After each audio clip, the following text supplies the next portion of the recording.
celý systém je hore. Môžem vám ešte výhľad ukázať. Pretože výhľad vlastne stále to z okna je akademických metrov. Tak to je ale vlastne stále to.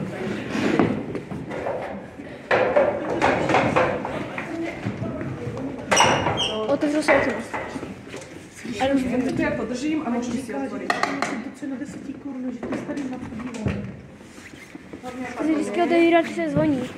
Podívám, to 10 korun, tak věří, že to je starý.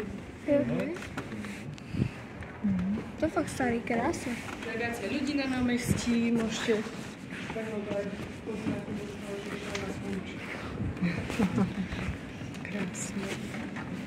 Hlavne opatrne. Také to vyššie už nie sranda. My sme vlastne vo výške nad stropom. Čiže tam ako sú boli vlastne nové, tak je to zase o súdke vyššie.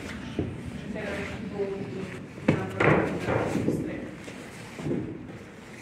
Že je celkom že se dá rozhodovat. Zkusím tady. Vy sa nájdete niekto taký milý, ktorý mi spýtoval, že som to ani raz nerobila sama. Dobre, môžeme ísť teda pomaly zase vyššie trošku.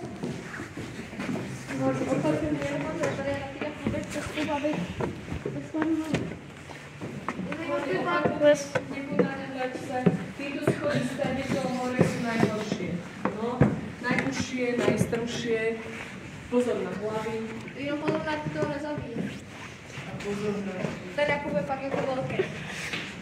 A to je všetko dubové drevo, lebo dubové drevo je strašne silné. A ono aj takto, takýchto ako 7 tón je pekne udržať.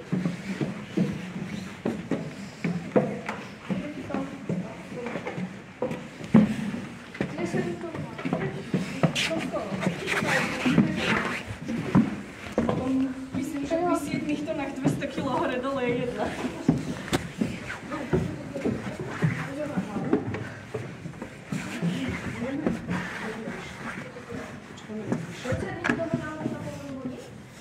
To je starý budový stroj. To je to, čo si videl dole, čo si pozeral. Tak to je toto, ale staré. Takže tento hodinový stroj bol nainštalovaný od 1903 až 1905. Bol teda v 80. rokoch bol teda prerušený a potom sa už prestal používať. Ale čo je zaujímavé na tom hodinovom stroji starom, momentálne nový tak nefunguje, ale starý fungoval tak, že vlastne ten riadiaci systém bol na fare. Čiže vlastne cez cestu. Tam bol celý riadiaci systém, čiže vlastne tam bolo niečo podobné ako toto, že to bolo v takej sklenenej vitrínke.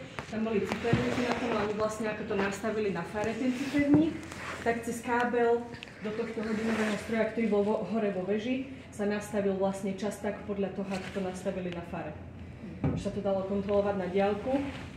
A vlastne tá tyč, ktorá išla kovová do spodku, do podlahy, tak stade ide vlastne vonku a ide tuto do stredu, kde vlastne na každej jednej strane ovláda ručičky.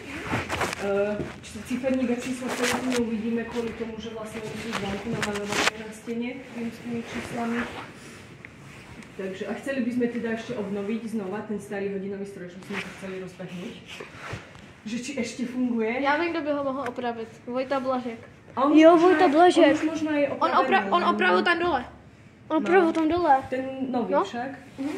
On možno už aj je nejakým štýlom opravený, on ešte nie je zapojený, ale každopádne chceli by sme ho opraviť, zapojiť. Uvidíme niekedy do budúcnosti, ale chceli by sme. On se hýbe? Co? Ty kolečka se točí normálně. Když se natočí. Ale točili se tady ty ozubené kolečka. Ovládají ty hodiny, jo? Na každú jednu stranu sú vlastne jsou ty hodiny a to jde přesně. Áno, áno. A to ide z toho spodného takového važiču, cez spodok a ono to otáča všetky. Dobre, môžeme ísť teda zase pomaly hore, vyššie. Tak tady jsou nějaké vyhlídkové okno. A ja teraz budem zamerať. Tady je to třeba se dá ale Trošičku som dostala. Možno umieraček vidíš, ale vyššie už sa nedá. A ja som, mňa napadlo, napadlo, že ste mohli nechať tačku. Tak to k těm cymbálům.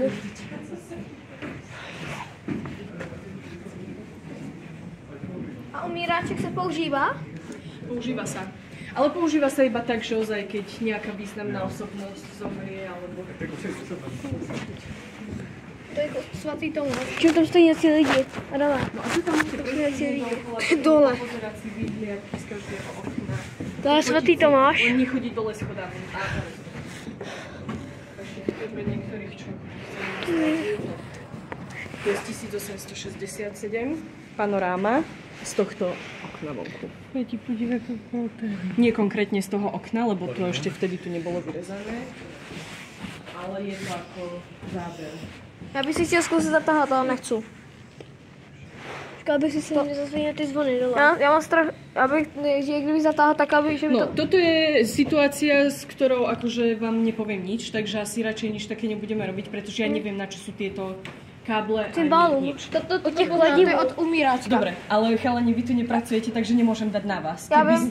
Ja som si istá, že to viete na 100%, ale nemôžem dať na vašu radu. Ale protože ono by se mohlo stát, že by to celý spadlo dolů. No, tá konštrukcia je tiež z nejakého 19. storočia. Akože my by sme chceli, aby sme niečo špekulovali so všetkým, že by sme ešte sprístupnili komercie. Já bych se extrémně rád dozvěděl toho umíráčka. Okay. I'm hungry. Já jsem taky hungry, že pak půjdem do řez. Kam půjdem? Nevím, do cukrárny. No to je.